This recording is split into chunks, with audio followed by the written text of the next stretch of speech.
Me nënshkrimin e kësaj marrëveshje mes Komunës së Gjakovës dhe Organizatës së Kombeve të Bashkuara për Zhvillim pritet që në Komunën e Gjakovës të kontrollojnë rastet eventuale të korrupsionit.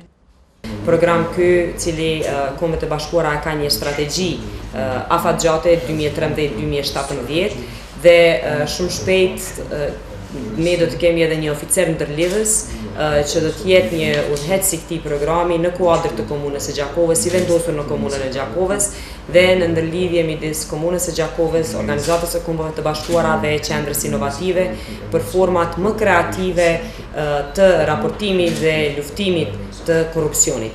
Nga ana tjetër, shefi i UNDP-s në Kosovë, Andre Russell, tha se Komuna e Gjakovës është e dyta pas Prishtinës, e cila po nënshkruan këtë dokument kaq të rëndësishëm për rregullin në vend.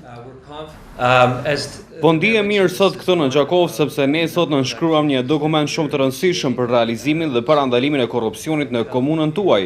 Ne si partner do të mbështesim në vazhdimsi këtë projekt deri në sensibilizimin e plotë të njerëzve në dukurinë e korrupsionit. Më mirë është kur parandalohet se sa të luftohet dukuria e korrupsionit, shtoi Russell gjatë takimit me kryetaren Kusari Lila.